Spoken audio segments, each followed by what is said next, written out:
नमस्ते। जब हम दिल्ली का नाम लेते हैं तो जहन में क्या आता है? बड़े बड़े स्मारक है ना। लेकिन इन जानी पहचानी इमारतों के पीछे एक और दिल्ली भी है, जिसका इतिहास छुपा हुआ है। एक ऐसी कहानी जो पत्थरों की परतों के नीचे कहीं दबी हुई है। चलिए आज इस पर से पर्दा उठाते हैं। 19वीं सदी के महान शायर मिर्जा गालिब, उन्होंने दिल्ली के बारे में क्या खूब कहा था। उन्होंने दिल्ली को सिर्फ एक शहर नहीं माना, बल्कि पूरी दुनिया की रूह कह दिया। और ये सिर्फ एक शेर नहीं है, ये दिल्ली की जीती जागती पहचान है। एक ऐसी आत्मा जो सदियों से धड़क रही है। दिल्ली को समझने के लिए ना एक बहुत ही दिलचस्प शब्द है पैलिम्पसिस्ट। पैलिम्पसिस्ट मतलब एक ऐसी पुरानी पांडुलिपि जिस पर से लिखा हुआ मिटाकर दोबारा लिखा गया हो। लेकिन पुरानी लिखावट के निशान फिर भी हल्के हल्के दिखते रहते हैं। दिल्ली भी तो बिल्कुल वैसी ही है। हर दौर ने यहाँ अपनी कहानी लिखी और पुरानी कहानियों के निशान आज भी मौजूद हैं। तो चलिए इस कहानी के पहले अध्याय से शुरू करते हैं। ये है महत्वाकांक्षा की कहानी। ये उन शासकों के बारे में है जिन्होंने अपने सपनों को पत्थरों में तराशा और दिल्ली को एक ऐसा आकार दिया जो आज भी हमें हैरत में डाल देता है। मोहम्मद बिन तुगलक, इतिहासकार उन्हें दूरदर्शी भी कहते हैं और थोड़ा सनकी भी। उन्होंने ही बनवाया था जहांपना। ये सिर्फ एक शहर नहीं था, समझ लीजिए एक बहुत बड़ा किला था, एक पनाहगाह। इसका मकसद था दिल्ली के पुराने शहरों किला राय पिथौरा और सिरी को एक ही दीवार के अंदर ले आना, ताकि मंगोलों के हमलों से महफूज रहा जा सके। और इस जहांपनाह के ठीक बीचों बीच था विजय मंडल। कहा जाता है कि यहीं पर सुल्तान का वो मशहूर 1000 खंभों वाला महल था, 1000 सुतून। यहीं से वो अपनी पूरी सल्तनत पर नजर रखता था। ये सिर्फ ताकत का एक सेंटर नहीं था, बल्कि एक ऐसी बुलंदी थी जहां से एक शासक अपने सपनों को हकीकत में बदलते हुए देख सकता था। अब ये बड़ी बड़ी इमारतें बनाने का शौक सिर्फ तुगलकों तक ही नहीं रुका। कई सदियों बाद 1650 में मुगल बादशाह शाहजहां ने हस्तसाल गांव में अपनी एक पर्सनल मीनार बनवाई। ये 5 मंजिला मीनार, जो कुतुब मीनार की नकल जैसी लगती थी, असल में उनके शिकारगाह का हिस्सा थी।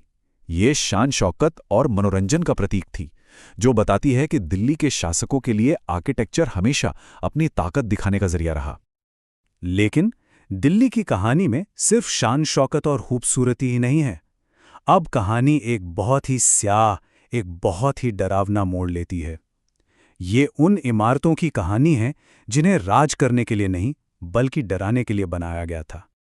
225, बस एक नंबर, है ना? लेकिन ये सिर्फ एक नंबर नहीं है, ये दिल्ली के इतिहास के एक बेहद क्रूर अध्याय का प्रतीक है। आखिर एक मीनार में इतने सारे छेदों का क्या काम हो सकता है? इसका जो जवाब है ना, वो रोंगटे खड़े कर देने वाला है।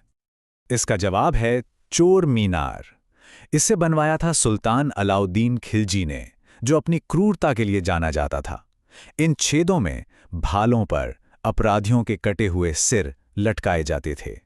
कहा तो ये भी जाता है कि जब खिलजी ने मंगोलों को हराया तो हजारों कैदियों के सिर काटकर यहीं लटका दिए गए थे।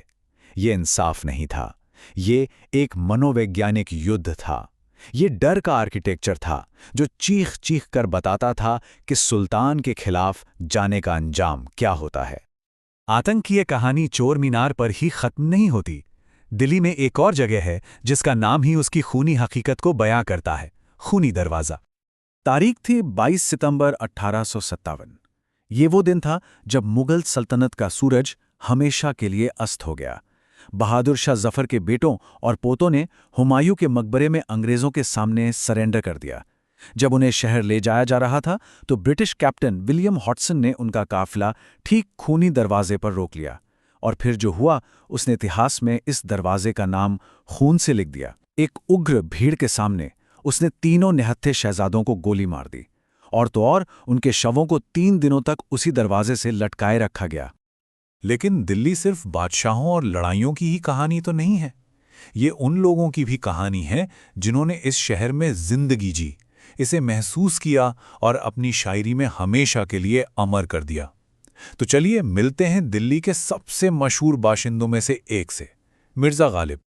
कैदे हयात व बंदे गम, असल में दोनों एक हैं। मौत से पहले आदमी गम से नजात पाए क्यों? गालिब की शायरी में जिंदगी का फलसफा है और गहरा दर्द भी। और ये दर्द सिर्फ कहने के लिए नहीं था, सोचिए, उनके 7 बच्चे हुए और एक भी बचपन से आगे नहीं जी पाया। ये गम उनकी शायरी में हमेशा झलकता रहा। पर गालिब सिर्फ गम में डूबे रहने वाले शायर नहीं थे। अरे वो तो जिंदगी को भरपूर जीने वाले इंसान थे। उन्हें तले हुए कबाब पसंद थे, मीठे मीठे आम, बढ़िया फ्रांसीसी शराब। जुआ भी खेलते थे, पतंग भी उड़ाते थे।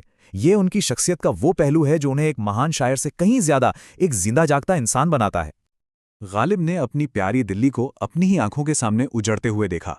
1857 के गदर के बाद जब अंग्रेजों ने शहर को रौंद डाला तो गालिब का दिल ही टूट गया। उन्होंने अपने एक दोस्त को खत में लिखा कि दिल्ली अब शहर नहीं रही, एक वीरान कैंप बन गई है। ये एक ऐसे इंसान का दर्द था जिसने अपने शहर की रूह को मरते हुए देखा था। तो सवाल यह है कि महत्वाकांक्षा, आतंक और शायरी की ये सब कहानियां आज कहाँ हैं? क्या वो खत्म हो गई? नहीं, वो आज भी दिल्ली में ही हैं, हमारी आपकी नज़रों के सामने। बस हमें उन्हें पहचानना है। जरा इस बदलाव को देखिए। गालिब की हवेली, जहां कभी शायरी की महफिलें सजती थीं, आज वहां एक हिस्से में म्यूजियम है तो दूसरे में ट्रैवल एजेंसी। सुल्तान का वो 1000 खंभों वाला महल, विजय मंडल, आज बच्चों के खेलने की जगह है। और खूनी दरवाज़ा, जहां मुगल सल्तनत का अंत हुआ था, आज एक बिजी सड़क पर खामोश खड़ा है, जिस पर ताला लगा है। ये कैसा विरोधाभास है ना? मतलब दिल्ली का जो अतीत है ना, वो सिर्फ म्यूजियम में बंद नहीं है, वो तो रोजमर्रा की जिंदगी का हिस्सा बन चुका है। एक ही जगह पर जहां कभी सुल्तानों के फरमान गूंजते थे, वहां आज बच्चे क्रिकेट खेल रहे हैं। जहां कभी कटे हुए सिर लटकाए जाते थे, वहां लोग सुबह की सैर करते हैं। इतिहास यहां की हवा में है, यहां की सड़कों पे है, बस अक्सर हम उसे पहचान नहीं पाते।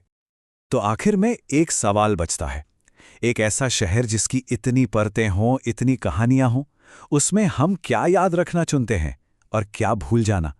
दिल्ली का हर पत्थर, हर दीवार शायद हमसे यही सवाल पूछ रही है, और इसका जवाब शायद हम सभी को अपने अंदर ही खोजना होगा।